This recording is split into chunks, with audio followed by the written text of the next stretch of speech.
Testing, testing. Hello, everyone. I hope you enjoyed that. Little series of videos of some of my favorite Mecha openings from recent history. Just to kind of get the mood set up here.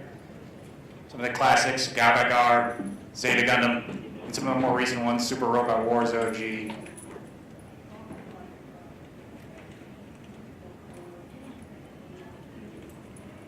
know what? I'm not good at pantomime. You're gonna have to try harder than that. Introduce yourself. I thought you were gonna do the video first. My name's Ben, also known as Uber's Cosplay. You might have seen me walking around the other few days in the giant winged robot costume, or you might have seen the mannequin I have set up on the over on the dealer's floor of the Gundam Mark II. I was also here for a little while last year in that same costume. But I specialize in oversized props and giant robot costumes, and I've been doing this. What do you keep pointing at? Stay in the center. I'm moving around. Leave me alone. Anyway, my better half over here that keeps telling me what to do, this is my assistant slash videographer slash photographer slash Photoshop slash PowerPoint presentation maker slash everything else, my lovely girlfriend, Star. So everyone please give her a round of applause. She doesn't get nearly enough credit for putting up with my insanity and for strapping me into these giant monstrosities every other day. But the basic point of this panel is I'm going to give you guys kind of a rundown of what you need to plan your own giant oversized costume or prop. And a lot of these techniques can carry over to other kinds of costumes. It's not just giant robots. A lot of the materials and the techniques are kind of universal. So if you have like a character with maybe like an oversized gun or a sword or wings or anything like that, a lot of these same kind of techniques and materials can be applied to those costumes as well. So we're going to go ahead and get the ball rolling here.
That was a little video showcase done by my lovely assistant of some of my previous costumes.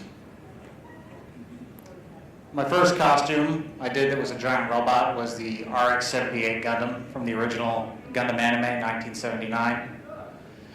The second costume I did was the much larger Gavagar from the 1997 Sunrise anime. And after that I went ahead and went all out, the biggest costume I've done still, which is the Alt Aizen from Super Robot Wars, a series of video games, robot strategy games in Japan. Last year, I had the Gundam Mark II. If you were here last year, you might have seen that walking around with Goldie Senpai. And most recently, and I'll have this guy around here later today as well, the Wing Zero Custom from Gundam Wing Endless Waltz. I've also made costumes for my lovely assistant. That's the Mike Sounders robot with the guitar and the music theme. And that's the Hayuka Shiki from the Zeta Gundam anime. Now, you might have seen some pictures online of cosplayers overseas with crazy light-up and giant robot costumes. There are a few other giant robot cosplayers spread all over the globe, but some of the more well-known ones here I'm going to showcase so you can check out their work, because these are the guys that inspired me to get into this. One of the first ones is Clive Lee. He's got his website there, so if you want, you can go ahead and jot that down or take a picture and check out his work. But he's been doing giant robot costumes for over a decade. He's got probably at least a dozen under his belt. He uses a lot of the similar techniques that I do, but different kinds of materials. He's very big on lighting and very high detail, as you can see here. It's very, very clean work. If you guys are interested in any of this stuff, I definitely recommend you check him out.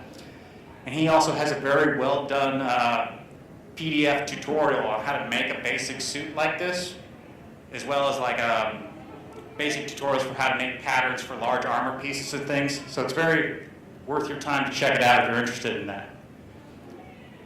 And next is the king of cosplay, at least in my opinion, Goldie Senpai. Goldie was one of the guests last year. He travels all over the world promoting cosplay, doing events for World Cosplay Summit.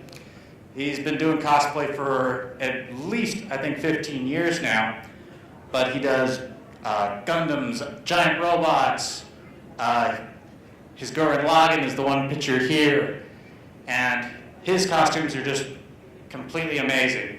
Last year he was here in a giant EVA Unit 1 from Evangelion, and he was able to fit this entire giant costume into one duffel bag and put that onto a plane. He's definitely got me beat as far as being able to make a compact costume goes. But definitely check out his site. He does classes and YouTube videos, although obviously for most of us it's pretty difficult to get to Japan to attend one of his classes, but one day I'm going to get there. Okay. All right, so when you're trying to do a giant costume like this, the most basic and the first step is choosing which design you want to do. Mecha as a genre is as old as anime itself. I mean, some of the earliest stuff, Gigantor and everything is what got anime really going. So there's lots of stuff out there to choose from, and it's really up to just your own tastes. What do you like? And it's definitely important to pick something you're going to be fond of, because best case scenario, you're going to be working on this guy for a couple of weeks or possibly months, and you don't want to get tired of looking at it after a few weeks. So, just like I said, you want to try and plan out what your favorite designs are, what do you want to shoot for, and how well does it translate to the human body, that design? Because a lot of these mechs have really exaggerated proportions. They either have really wide shoulders or really long legs, oversized weapons, tiny little heads and everything. And you want to try and get it looking as close as you can to something like the toys or the animation. So you want to take that into account. Something like an Evangelion would obviously be much more difficult than, say, like a Gundam, because the Evangelions tend to have really elongated limbs. And you also want to try and gauge how much time, money, and materials you have access to. If you've got a show coming up in a week, doing a giant robot costume might not be the best thing to plan out.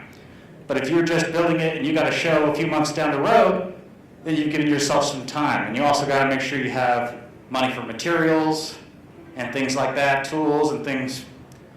You got to kind of gauge out what your resources are before you start the project.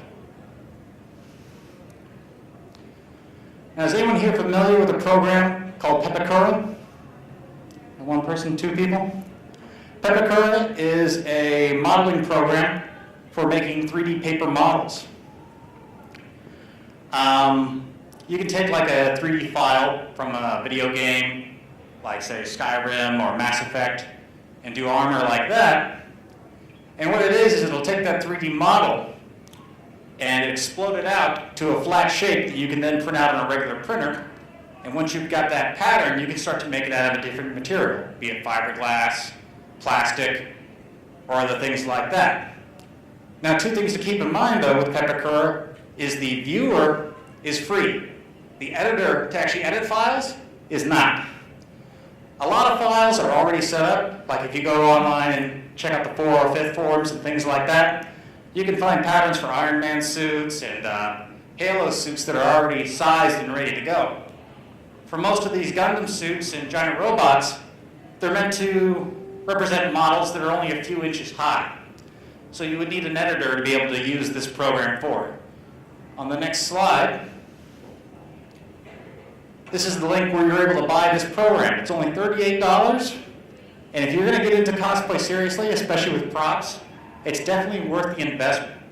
Even if you don't intend to get super into editing your own files, I find this program is incredibly useful for getting to see something in 3 dimensions before you make it. It's just really useful to be able to see how parts interact with each other before you actually try to make it yourself. Go ahead and move on. This is a screenshot of what a Pepakura model looks like when you're in the editing stage. This is for this helmet I'm working on right here. Eventually I'm going to have the whole costume, but right now it's just a helmet and a few other parts. But you can see how it's a 3D model and all the blocks and squares are printed out on the side, and when assembled, that would equal the 3D model. But it's don't let this intimidate you, it's actually a very simple program to use. All right, planning ahead. Step is exactly what it says. You want to try and collect as much reference material as possible. I find having a toy or action figure of the model helps a lot. You want to make sure you gather your materials early, because if anyone here has done like a rush costume, there's nothing worse than being like a day or two out from the show and realizing you ran out of fabric, plastic, glue, or something, and then you don't have what you need to finish the costume in time for the show. So it's always good to have extras and have it ready before you start. If you have the option, you should always try and shop in bulk. Later on, I'm going to direct you to a few websites where you can get some of these materials in bulk. So once you get some of it, you play with it, and you figure out it's what you need, you'll have these websites to go to, and you can buy large amounts of it, so you have all you need for your costume before you start. Extra also helps in case you make mistakes, or you plan to make other costumes in the future. Lots of stuff I've recycled for future costumes, or I've had parts that broke or needed to be adjusting, and it's good to have the extras to always fall back on in that case. Sketching out schematics, patterns, and planning out your details is very important, just like with any costume. I have a sketchbook where I totally break down costumes as a list. What do I need for the head? What do I need for the arms? Do I need extra paint, magnets, things like that? And this is also where the action figure helps a lot, because I need this kind of motion. Can the action figure do this motion? When it moves its arm up, is it hitting its shoulder, armor? What parts are moving to allow that to happen? And I can kind of plan ahead what parts need to be able to move, which parts need to be soft and be able to be mountable and move around. And as I said before, make sure it's a character you really like, because in a few months you're going to be kind of tired after working on it so much, and sanding, and gluing, and painting, etc., etc. Okay. I'm going to go over a lot of different materials I use. Some work for other applications. Some I've gotten more fond of over the years and I tend to prefer. Others work better but are a little more expensive. I'm just going to kind of go over the pros and cons.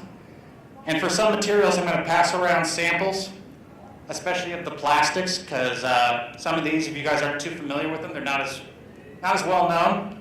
But you can take samples of them and go to these stores I'm going to recommend, show them the samples, and you can get more of the material directly. So we're going to go ahead and move along. All right, so most popular material in cosplay a lot of times nowadays is craft foam and EVA foam.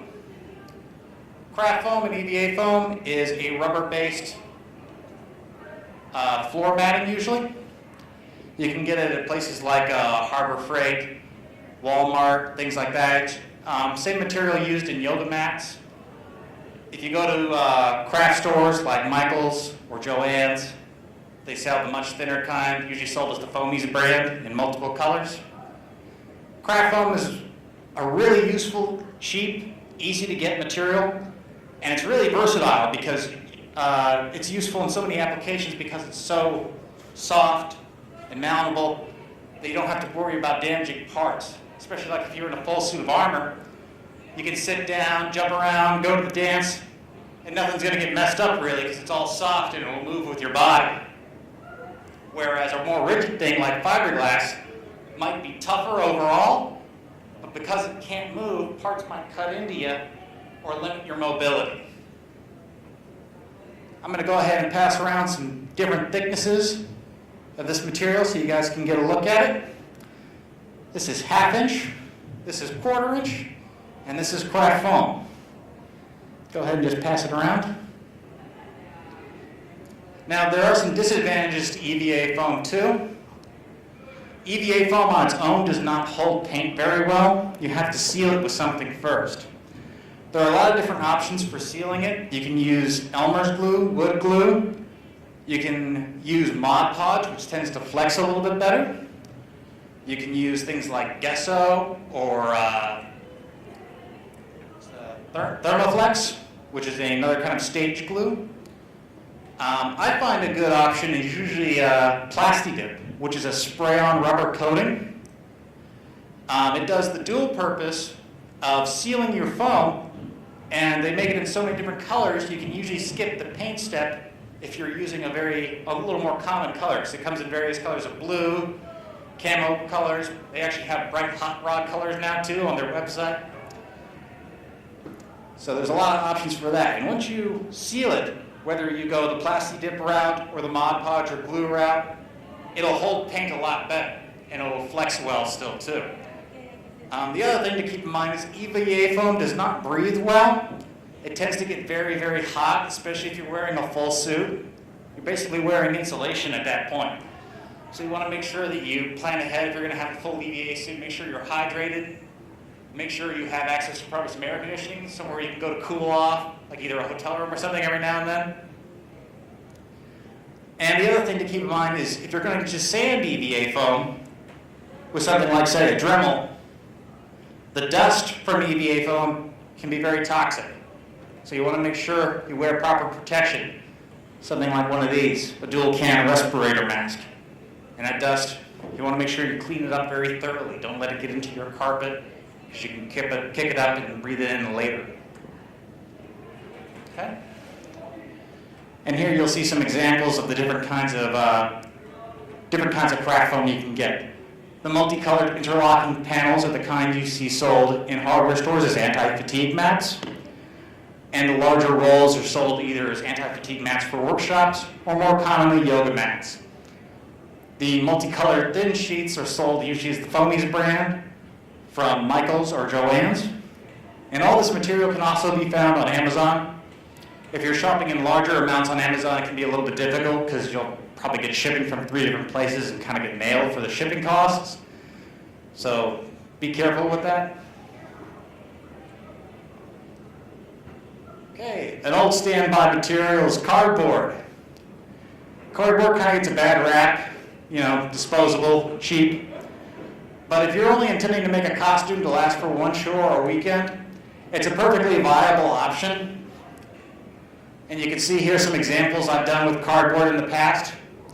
The first Gundam costume I ever did on the far side there, I built probably more than half the costume out of cardboard first before making it out of plastic, just to make sure I had the sizing right.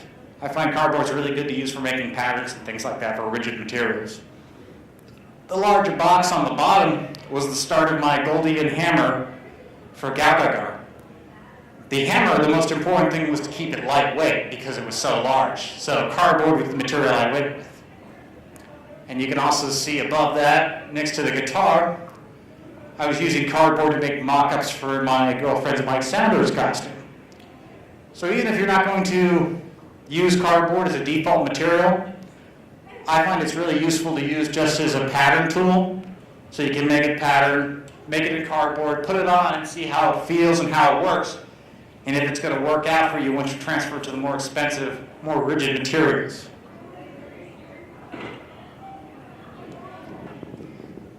Now, if you're going to try to build a full suit out of cardboard, I would always recommend you probably stop and take a second look at this material, foam core board. Foam core board is sold in places like Joann's and Michael's and art stores and things like that. You probably used it before in school for presentation boards, like for science projects and things like that. The advantages is it has a smooth finish because the outside of the material is just white cardstock paper, and it's still fairly strong because it has a foam section in between the two sections of paper to give it some strength. So it's tougher than cardboard, but pretty much just as light. Now, you see these tools down here on the bottom. These are called foamworks cutters. You can use those on a channel rail, that long ruler, and they have a blade set in them at various angles, like 45 degrees, 90 degrees, etc. So you can use this channel lock to get perfectly angled cuts on your foam board and get perfect angles. So you can get very nice, clean cuts with these tools and this material. Now, the disadvantages is just like cardboard, foam core board is not waterproof. The top layer is paper, so if you're making an entire suit out of this material, when you sweat, you will eventually start to destroy the outfit. So you have to do something to seal it. Now, my first costume and my Galgagar used this material to make the torso. So the inside of the torso I had covered clear packing tape that would keep all my sweat from damaging the costume. So you have to do either that or clear coat it with paint, some heavy duty paint to keep your sweat from damaging the costume. Okay? And here's some examples of some work I've done with foam core board. It's really good to use for props too because it's so lightweight.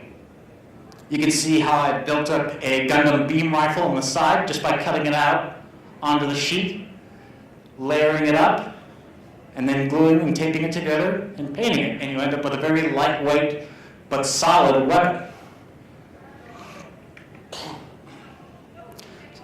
Can you go back one slide, please? Okay. The shield there on the side is built the same way. You can see the yellow packing tape on there still holding it together. But at the end, you end up with a shield that you can put together with just foam core board, hot glue, and tape. And once you paint it, it's still that lightweight but very nice looking prop with a good finish. Okay. Fiberglass. Does anyone here have any experience working with fiberglass or Bondo or anything like that? One person? All right. Well, I probably don't have to tell you that fiberglass is really messy and pretty dangerous because that stuff is pretty toxic.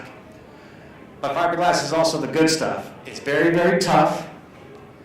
It's very, very, very, very strong, very resistant to impact. Fiberglass, using it's kind of a multi-part process. You have first the mat in the center section there. You take that mat and you have it applied to like a paper pattern you would print out from Pepakura, say like Halo or Mass Effect armor. Once you impregnate that mat with some resin and it dries, it hardens into a very strong, solid piece. Now the only problem is that resin itself is very toxic and it makes very noxious fumes. And fiberglass can be very tricky to work with because it's a very, very sticky, messy material. And if you don't have the right kind of setup, you'll find quickly that you've ruined like your tile or your carpet at your house. Or your clothes, exactly. Or you'll end up with that sticky residue on your hands, and it's very difficult to clean up. Yeah, so if you're going to use fiberglass, you really have to plan ahead and set up like a workstation with like a good option is covering the entire workstation, like a table with tin foil. So once it dries up, you can just roll it up and throw it away, and you don't end up messing up your table or anything. But fiberglass also has kind of a rough finish on its own. So once you've done the fiberglass, the first image you see there is Bondo. Bondo is usually used as a filler in car bodies and boats to fill up imperfections and dents and things like that, or rust damage. Bondo on its own is not very strong, but when it's on top of fiberglass, you can sand it and smooth it out to make it look very nice and smooth and shiny. And you can get that to a mirror finish with enough sanding.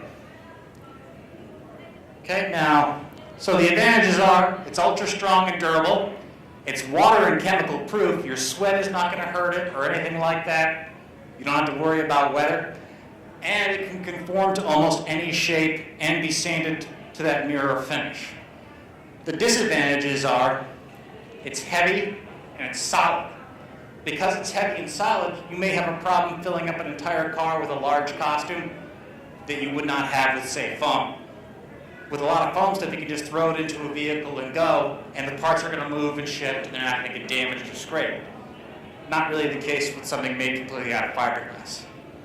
It's messy to work with in comparison to a lot of other materials, and the vapors and dust are really harmful.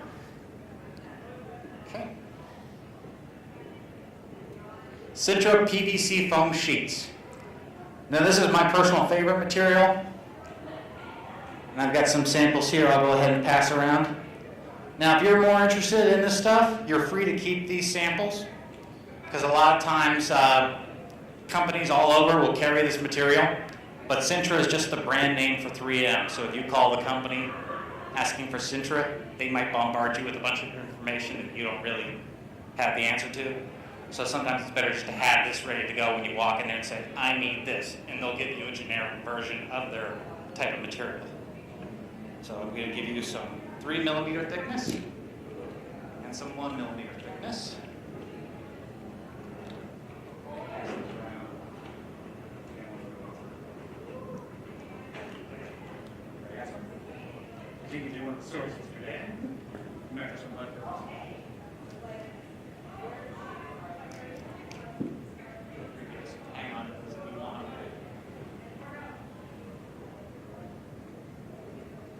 Was anyone else here at my sword workshop yesterday where we did the Excalibur builds? I know you were. But we did an entire sword build yesterday for the Sword from Fate Stay Night using this material. So it's a very versatile material. I like it a lot because it's kind of soft to work with. X-Acto blades and box cutters will go right through it. But it's still nice and tough, especially when you layer it. So I find it's kind of like a great medium between the fiberglass's durability and the EVA foam's ease to work with. The advantages of the material on its own, I can take a look at it, has a nice satin finish. You don't really have to do a lot of finishing to it to get a nice look. It's waterproof. It holds paint very well. And it's lightweight and easy to bond. You can bond this stuff with either epoxies or super glues like this. Easy Bond glue or Zap-A-Gap. And I'll pass those around later too if anyone wants to see those. The other advantage is it's a thermoplastic. It can be shaped with heat. You can use either a heat gun, like so, or what I find better is you get a large cooking pan and you fill that with hot water. The heat gun, you get a lot of heat, but only in a very localized area. If you heat hot water in a pan, you get more even distribution of heat, and I find it's easier to bend the parts. Now, the disadvantages of Sintra is it's structurally weak, especially in comparison to fiberglass. If I was in, say, one of these giant costumes and I were to fall, it would take some pretty serious damage. You're trading looks for durability at that point.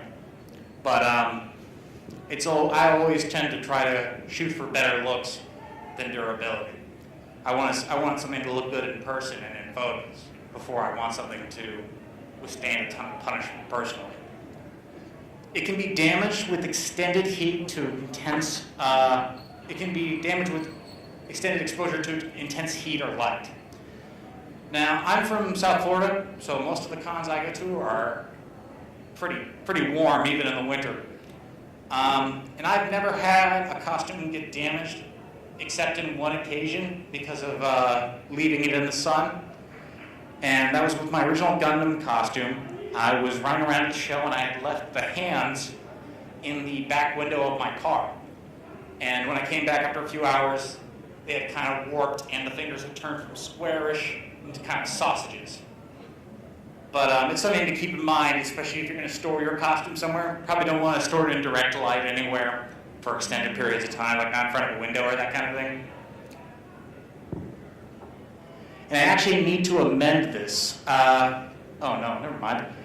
The other disadvantage is a lot of times you'll have access to maker spaces or that kind of thing with laser cutters. You cannot cut Sintra on a laser cutter. The heat will make very dangerous chlorine fumes when it's heated to that level of extreme. Do not do that. It will not only damage the cutter, but it will seriously hurt you. Do not use a laser on this material. You can use a laser on EVA foam, not on Sintra. Now these websites at the bottom are two really good websites to buy this material. The first one, foamboardsource.com. If you're building a smaller prop, like say a sword or a gun, or maybe just a few pieces of armor, this is a good site to check out because you can buy smaller, like 2x2 foot sheets in packs of 10 for fairly cheap prices. You can also get smaller amounts if you just want to get some of the material and play with it and test it and see if it's going to work for your application. Now, if you want to go much, much bigger, like some of my costumes, you really have to do something a little bit better because you're going to be spending a ton of money in shipping. If you're going to go that route, check out this company on the second link, PiedmontPlastics.com. That's an industrial plastics company, and they got locations all over the southern United States. And a lot of them are open to the public, so you can just walk in and make an order and pick up large amounts of plastic. Go ahead and go to the next slide. You see there's a large roll of 4 sheets of 4x8 foot giant sheets of this plastic. So I was able to roll that up and fit that into a car. You don't even need a truck to pick it up or anything like that. But I was able to get a large 4x8 foot sheet from this company at the time for I think about $30. So it's actually really cheap to buy in bulk if you have the option. And the price varies usually from week to week because it's based on the price of petrol. So as gasoline prices fluctuate, the prices for this plastic will fluctuate as well. So just keep that in mind. If you see the gas prices are low and you want to stock up for a costume, you can go ahead and check out these companies and you can usually get a good deal. I've gotten it as low as $17 in the past when gas was low for a giant 4x8 foot sheet. Okay. Found materials. A lot of times when you guys are designing costumes, you may find that the best thing you need for what you're doing is not something that's always immediately obvious. You may walk around and see something that has just the right shape for a part you need. And I'm personally a big fan of using found materials because anything to save yourself a little bit of trouble, especially when making like a rounded surface, is always a great thing to do.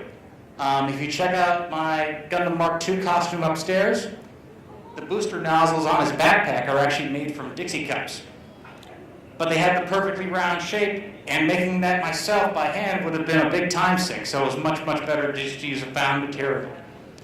I've used things like bottle caps for dials and switches, all kinds of things like that. Plastic cups, wine glasses, shot glasses make great booster nozzles. Cardboard tubes can be cleaned up and used as cannons and smokestacks. Bottle caps to make dials and knobs. And if your neighborhood has an industrial area, check out behind warehouses sometimes you can find cardboard tubes and cardboard and all kinds of things you can use, and you can usually get it for free. A lot of these places are just throwing junk away. You can use it and save yourself some time and effort. Okay? Electronics. A lot of my costumes recently have used electronics, things like lights and fans and music and sounds, like so. Same thing with found materials. I really like to try and save myself some time and just use electronics that are already set up. Like I get asked a lot about how I get my cooling to work.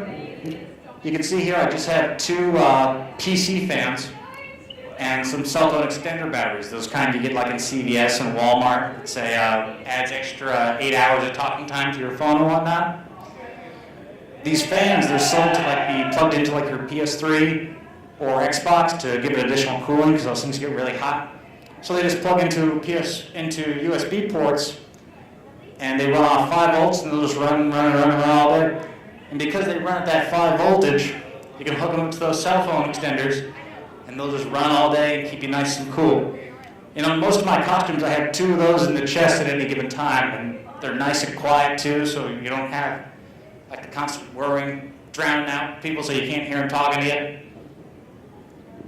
But same thing with other found electronics, like the lights in this helmet are just Christmas lights behind a green acrylic gem I made. And the lights in the eyes, these are the same ones they sell on eBay for Iron Man kits, just cut to the shape for Gundam eyes. Okay, go ahead and move on next slide. Tools. I'm going to go ahead and show you guys some of the tools I use. Now, if you were in the sword workshop, you already saw some of this, but the same stuff I use for model kits, I also use in the large costumes for sealing up gaps and things like that. And there's lots of different options for this kind of material. You can use plumber's putty in a pinch.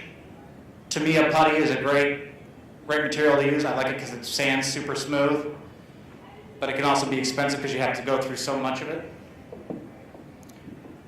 These larger tubes of acrylic putty obviously go a lot farther. That's why we were using that for the sword workshop. And they usually dry in bright or dull colors to let you see it better when you're going ahead and doing your painting. Now I'll use that in things like helmets and masks to hide seam lines, like where 2 panels come together to make it look like it's a solid piece. Hang on one moment. Now if you take a look at this faceplate for the mask, when you look at it from the front, it looks like it was all made from one single piece. If you look at it from the back, you can see there was actually multiple sections built up. Now the only thing that makes it look like a singular piece is before it was painted, all the little gaps between them are filled in with that kind of putty and then sanded smooth. But you can go ahead and pass this around and look at the back, and you can see where the glue has been used to fill up any gaps and then sealed. I'm going to go ahead and pass around some of the glues I use as well. Now this glue I use, it's a very thick, viscous super glue. It's got a working time of about 1.5 minutes on its own. But you can use this stuff, super glue accelerator, and 1 drop of it will quickly make that glue harden up and bond really tight. I like this stuff. It's also great as a gap filler on its own because it bonds so well and it sands really well as well. So if you have small gaps and you need to be a little bit stronger than the putty, you can go ahead and use this and it will sand really smooth and nice as well.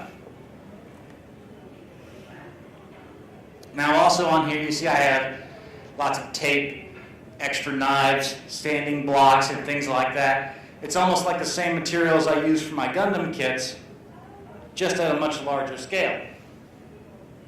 And that's actually where I got a lot of my start on this. I just applied a lot of the techniques I use in Gundam kits on a much larger scale.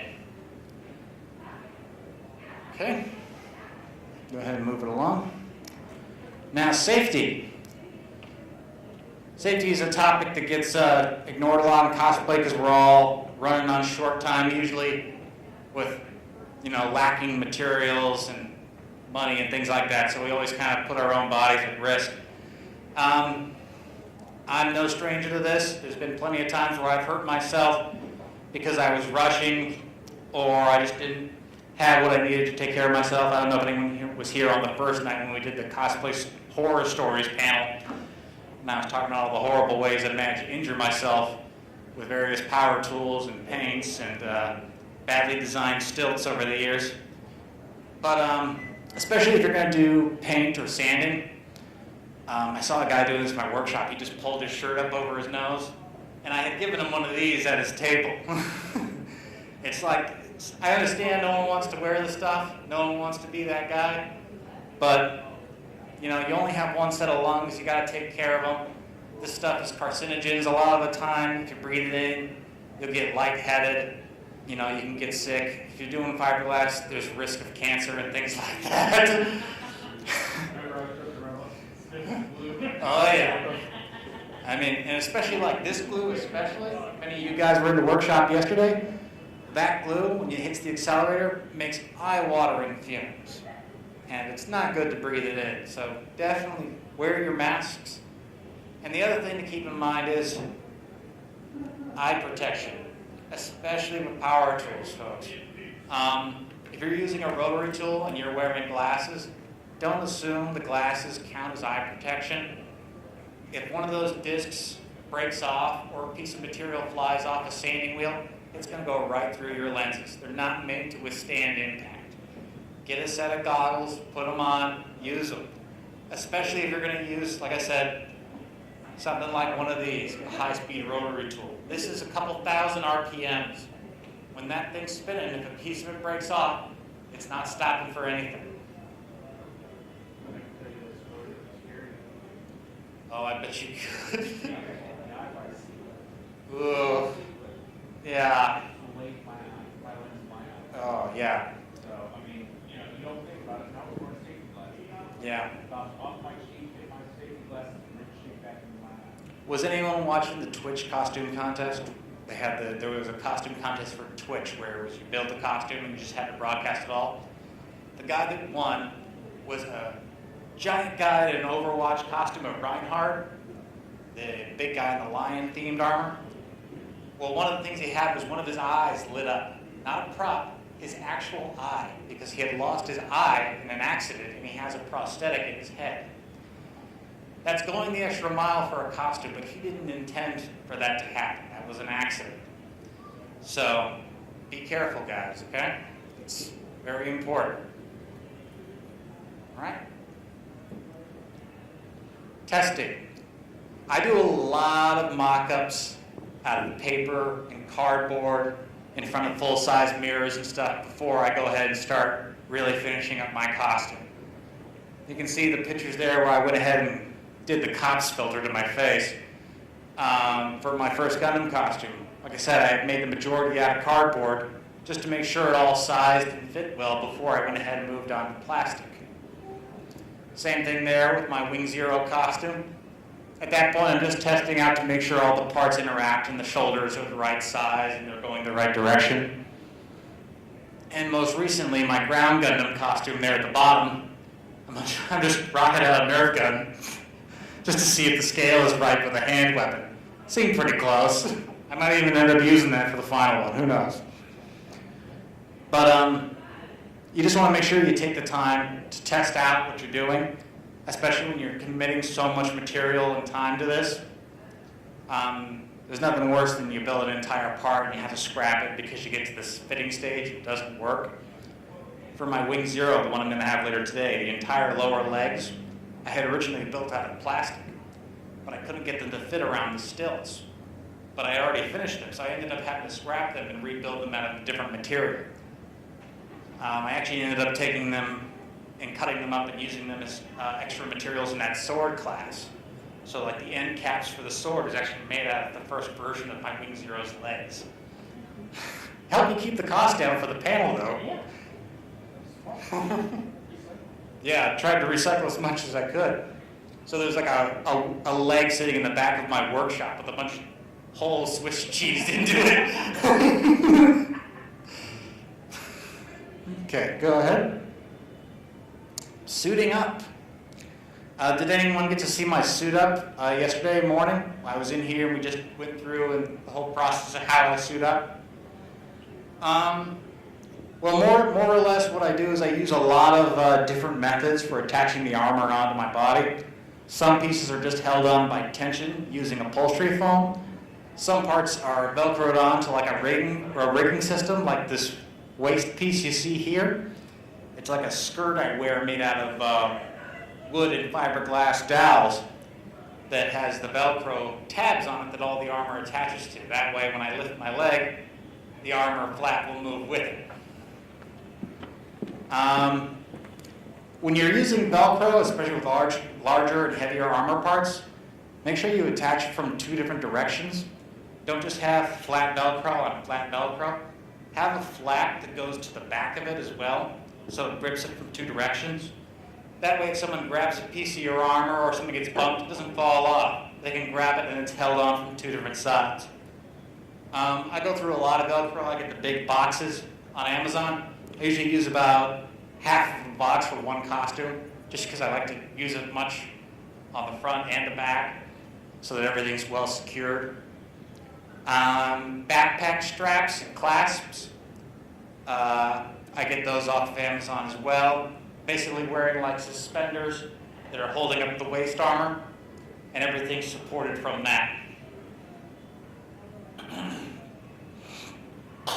Sorry. After being in that suit for 2 days, my throat's a little bit sore from yelling at people, trying to get them to hear me. Dense upholstery foam. If you guys have ever been in the back of Joann's or Michael's, you've probably seen that dense green upholstery foam they use for like lawn furniture and that kind of thing. You can take that foam and either dye it black or just paint it black, and I'll fill up armor parts with that, like especially the arms and the legs, just so when I have the armor on, it won't shift anymore. Same thing inside of the heads. If you look inside this head, you'll see some of that green foam. You can paint that black as well if it's going to be on an area that can be seen. I'm going to go ahead and pass this around if anyone wants to take a look at it. Pop these off so those don't fall off. You can just pass that around and take a look at it. Yeah, these are magnetized on. Oh, okay. Yeah. I'll go over that too. I actually forgot to mention that part. Yeah, one thing I do is, especially lately, is I use a lot of magnets in my costumes to get parts to move around and lock into position. Like if you guys saw my Wing Zero yesterday, there's some white flaps on the shoulders that flip up to let me raise my arms higher. And then when they're down, they lock into place with a magnet so they don't flop around when I'm just turning and moving.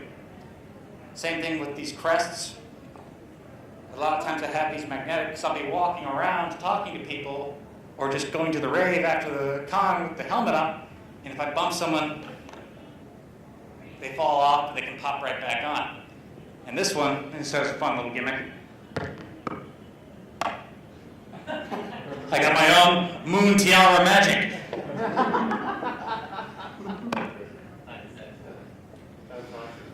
But I've also used magnets in bigger props too, like this guy here.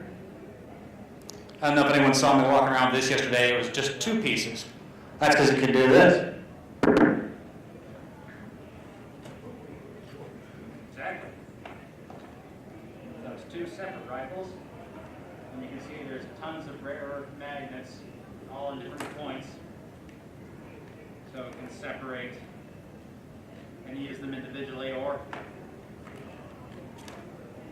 put them together for the double. And these things are really strong. I mean, that's not coming apart. You can get them anywhere. Those you can get. Those magnets you can get at Home Depot, and I'm going to pass the rifle around too so you can get a look at them.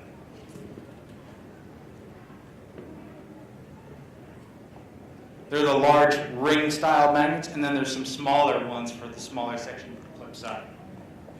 But those are usually used in like cabinetry to get like your doors on your cabinets to lock closed.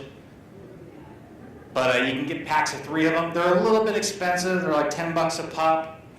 And because with the large ring ones you only get 3, you kind of have to buy 2 to get really anything useful out of it. Another good cheat I found to get the magnets is sometimes if you're lucky you can find like some garage sales. Maybe those like K-Nex toys or whatever. They're like, Oh yeah, that's a good idea. I bought like one for like $5 at garage sale. I stripped all the magnets out of it. I got like 30, 40 magnets. Yeah, that's a good idea. And they're just like invaluably useful for like so many things. That's a good idea too, because I'm sure they're a lot easier to find at yard sales and stuff now, because those magnets, they stopped selling them because kids kept eating them. Yeah, they're like awesome. You can find like Salvation Army or like whatever. I'm sure you guys probably saw like Buckyballs at one time. It was like a desktop toy for your office that was like little magnetic spheres that would all, you could use them to build stuff.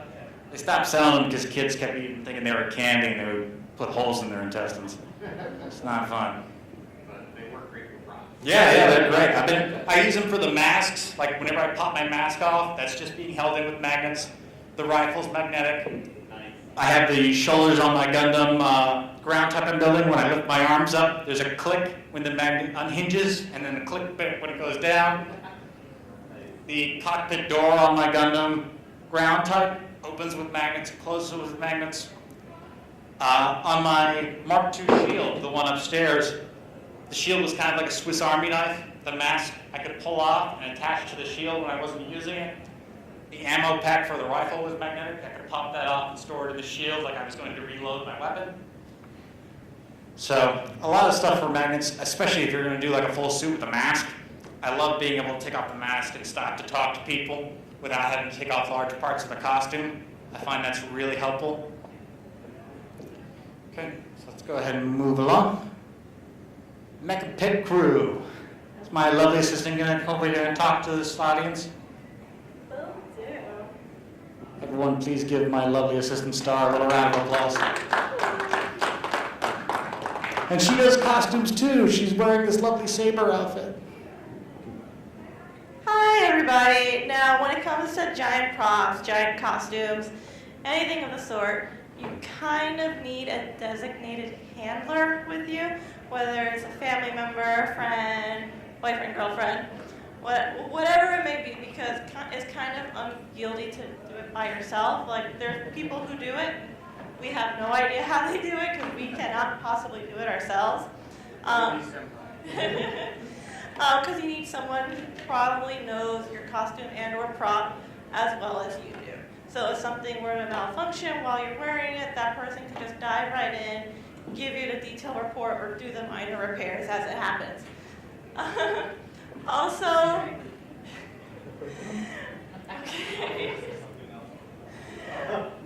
you kind of want that handler around at cons, especially if it gets like bigger or more crowded, especially if you're going to suit up like on a Saturday where it's usually a competition day or anything. You kind of need that handler to also play crowd control. You kind of like want to warn people not to get too close, not to just randomly come in and plump or hug. There's been incidents where that happened. It's not cool. Evil Gumbies. Having parents be mindful of the little kids. We're from South Florida, especially like Miami conventions. There's a lot of tourists. We just see a bunch of people in costumes and they're like, we have no idea what's going on. Please pose up our little child. You have to be mindful of that too. I've had situations where like tourists just drop their 6-month-old baby right in front of him without telling any of us. And I just turn around and I see this little kid on the floor crawling within like a foot in front of him, like telling him to freeze so he won't move. So you kind of have to be mindful of that. Another reason why you want, chest kind of protrudes. I can't really see directly in front of you, especially if it's a 6-month-old baby. You also want someone who knows the costume as well as you do, because in a lot of cases, sometimes he has music going and can't hear when people are asking him questions. So I would kind of just like step right in and answer all the questions on his behalf. How long will it take? 9 months. What's the matter? Censure. So on and so forth. Have a business card. Collect business cards. So it's always good to keep that in mind, especially if you're going to do a giant costume, giant prop. Have a friend, family member who's willing to do it, right next to you. Hopefully someone who doesn't want to get paid. And also be mindful of any obstacles that may happen. We always, when we go to a con, we always like to scout the location to see where there's little ceilings, where there might be like electronics in the way, just paths, narrow hallways, low ceilings, small doors, smaller elevators, things to keep in mind. That's kind of why you want that second person around and mind your safety. I think that's kind of self-explanatory. And that's, also you might want someone who's willing to feed you when you can't feed yourself.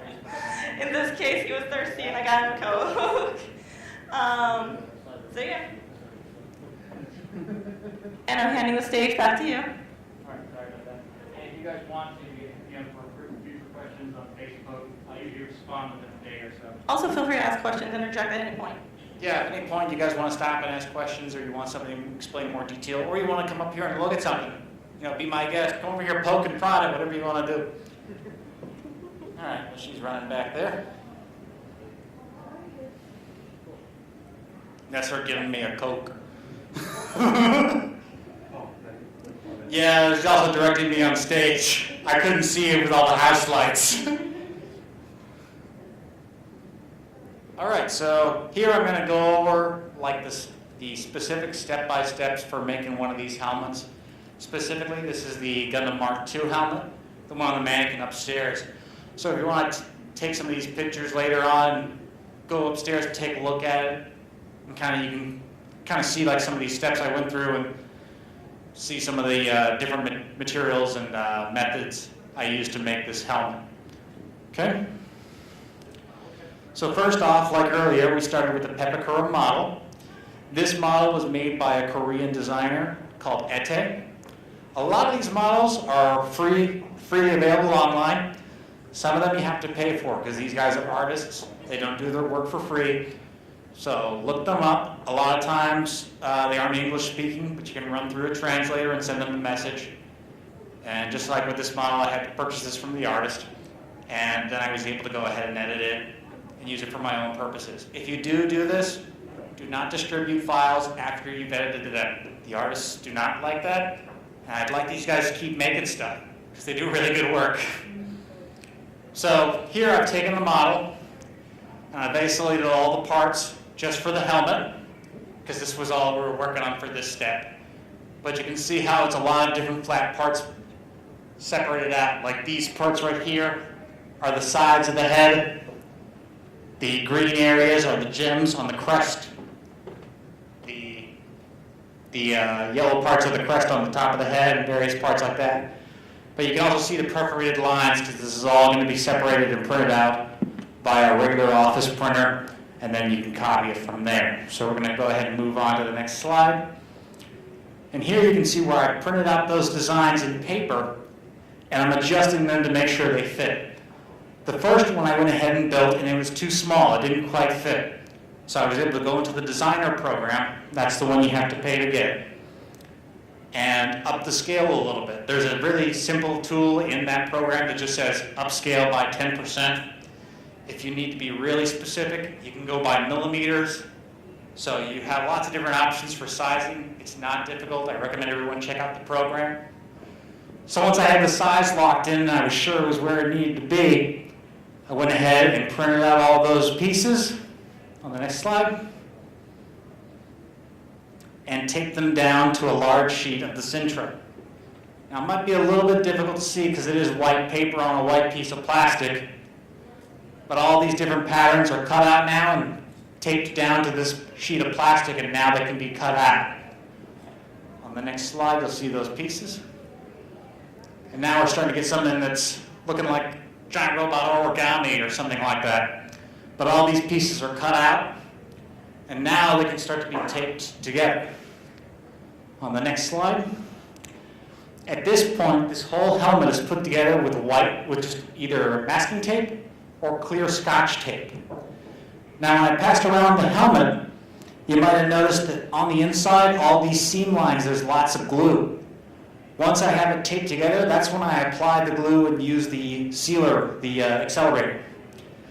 And once that's fully cured, when I peel the glue off, any glue that's seeped through to the outside can be sanded smooth, and then it looks like it's that solid part. Does anyone that came in recently want to see this so I can see what I'm talking about? If you guys want to move to the center area too, you can do that because I'm going to be passing around materials. Yeah. Go ahead and you can see all the seam lines inside where the glue is used to bond it. And you can see the pictures of the glue there too. If anyone wants to come up here and take a picture of the label or anything too so they can know where to get it or compare it later when they're in their store, you can get that at Hobby Lobby. You can get that at any kind of like RC hobby store. It's used for model planes and cars too. The larger bottle here, if you're going to build something big, you get it on Amazon. It's about $40 for 16 ounces. If you go to the hobby store and buy the glue, 2 ounces will cost you $10. So it's a much better deal overall to get the large bottle, especially if you're building a couple costumes or a couple different props.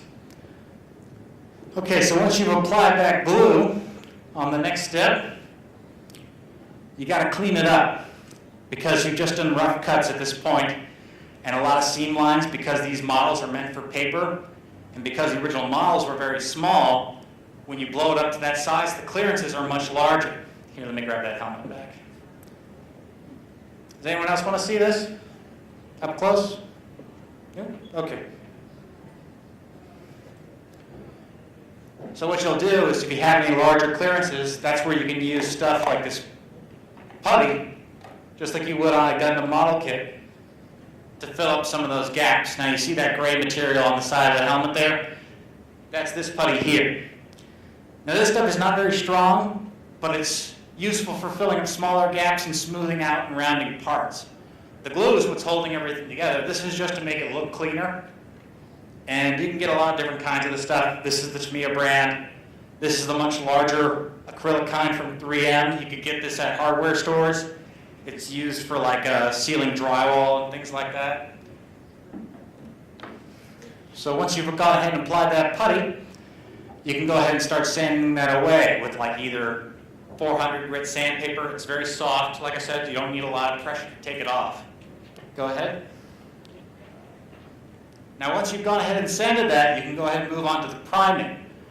Priming is a good step anytime you decide to paint, even if you're using like those cans to say it's double coat or you don't need primer, because the primer assists with adhesion. It'll keep paint from scratching off, not just for like getting a smoother finish overall. It's also very useful for looking at areas where you may have missed something. If you have just straight plastic and you go ahead and paint it, you'll have errors that you couldn't see because your eyes can't detect it. If you have everything primed gray, it's much easier to see areas you might have missed. So I always recommend everyone go ahead and use the primer. Now down here, you'll see like a set of my eyes. On these costumes, a lot of times what I use a two-way mirrored film.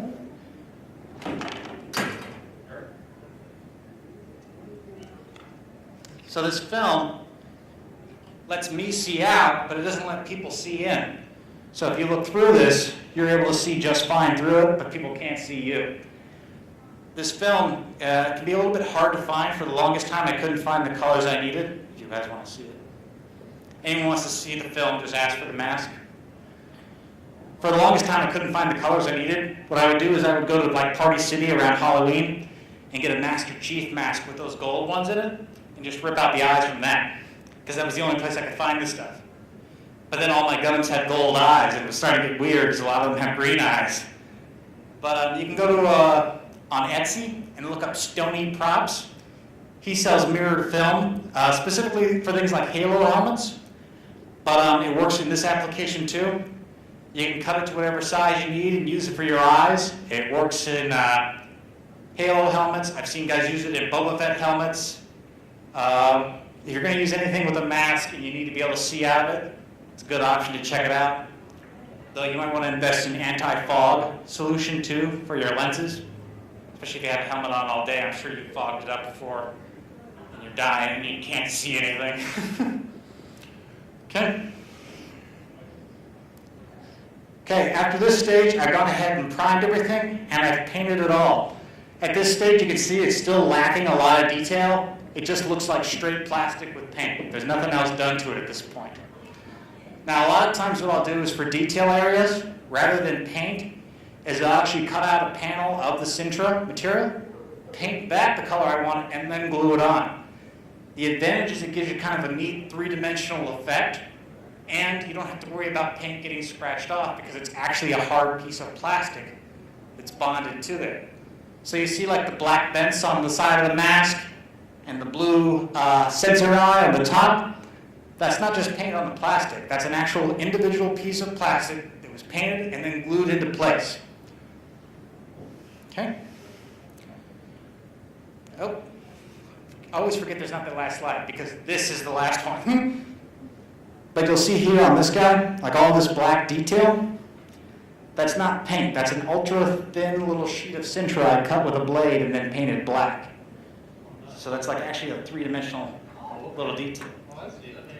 And those round dots, those are googly eyes that are spray painted black and then attached to have ribbons.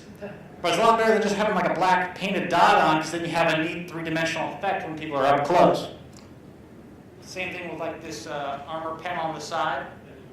Yeah, this is an area of the white that was cut away and then a black panel was put behind it. So this actually has a layered effect. Okay, did you have a question? Are you raising your hand? Okay.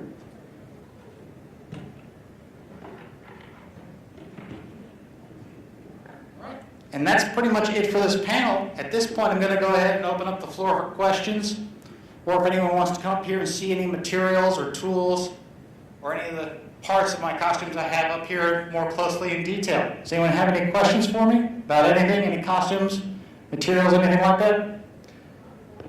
Nothing? Sorry? Tony, go ahead.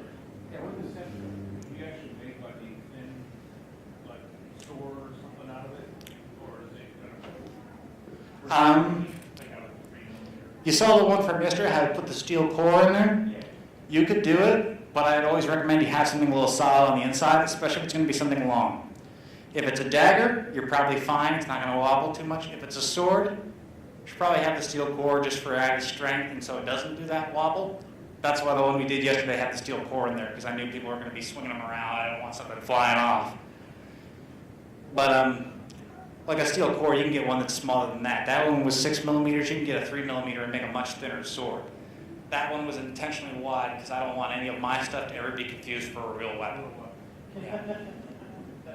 I mean, nowadays, man, you can't take any chances. I mean, we were in Miami a few weeks ago, not long after the Pulse shooting, and even these things right here, which are comically oversized and obviously fake, I was worried about that I was going to get flagged. And you better believe some people did get stopped because of it. Okay? Any other questions from anyone? Question, your dental, what's the, you said it was an empty, what's the If you look up Stony Props, S-T-O-N-Y Props. Yeah. Yeah, if anyone has any questions about websites or places to get materials too, let me know and I'll go ahead and give you that. And does anyone want samples of the material as well? Because the Sintra material, the Sintra is just a brand name by 3M. You can take this material and go to an industrial plastic supplier and just take the material and say, hey, I want this. And they'll give you their generic version rather than giving you trouble for saying, well, you're talking about 3M stuff. We're in direct competition with 3M. Okay? Buddy here in the Fallout suit. What's the best kind of paint you use? My preferred paint for the Sintra is Rust-Oleum. I like it because it's really tough, and I like especially like the red. The red is super bright, and on one of my most recent costumes, I used a ton of the red. Got kind of to be fond of it, but it'll hold. Sintra will hold any kind of paint pretty well, except probably with the exception of latex paint. But regular house paint will work. Acrylic paint, like the kind used for Gundam models, and an airbrush will work just fine. Testers brand paints used in models will work just fine. If you're unsure of something, if it's going to work, get a little piece and get some of your paint and do a little test with it before you commit to buying a lot of it. Okay. Any other questions? All right, well, if that's it, I'm going to wrap things up unless anyone wants to go ahead and take a look at some of the materials and everything up here, or unless anyone had any more specific questions. I know some of your stuff is done with, obviously, different profiles. Mm-hmm. Do you have any, like, tips as far as the convert that current and foam? Sometimes the foam is a lot thicker than paper. Yeah.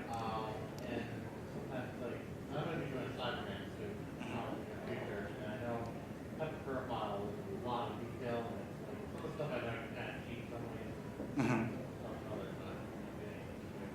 times. Star, can you go back to the slide with the Pepakura model for the Mark II, so I can kind of show people what he's talking about?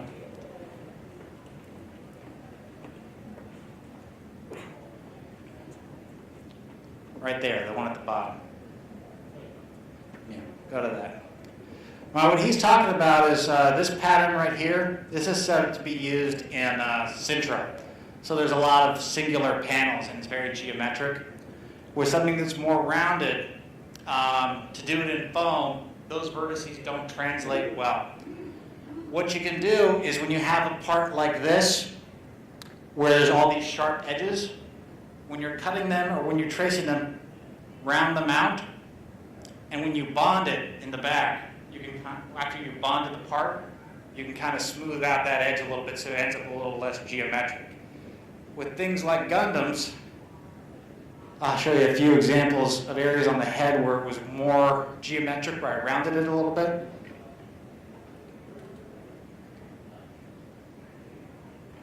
The front of the head, like this visor area, Okay, yeah. you can see how that's kind of been rounded out a bit. It's not terribly rounded on him because this one's supposed to be kind of the ground pounder. It's supposed to be more like a tank. Yeah, pretty much. They treat him pretty rough in the show too. But for the foam too, if you have access to things like a Dremel or a belt sander, if you layer up some hot glue on the back of the part, you can run that over the sander and then kind of use that to round out the gap. And there are some places too. I want to do a little recommendation of a guy I know on Facebook, Cosplay Foam. I think he also goes by Cosplay Plus. Lately he's been on a big Overwatch kick, but he does models like this specifically for foam. And for a lot of them, he has two different ones. He'll have one for foam and then one to be used in PET for fiberglass. And he sells his models at a reasonable price. And like I said, he's on a big Overwatch kick, but he's done Skyrim things. He's done lots of Gundam and robots. I know he's done some Destiny armor and things like that. But he'll have versions you can download that says like Overwatch for foam and then Overwatch for fiberglass. So that might be worth checking out. Okay. Any other questions? All right, well, if that's all, I'm going to call this one done. I hope you guys have a good time at the rest of the event. And if you're going to be around later on, I'm going to be at the closing ceremonies, and I'm also doing a Gunpla panel where you're free to bring a model kit and build a Gundam with a Gundam. Sweet. All right? Have fun, everybody, and I'll see you guys later on. Enjoy the rest of the show. Okay.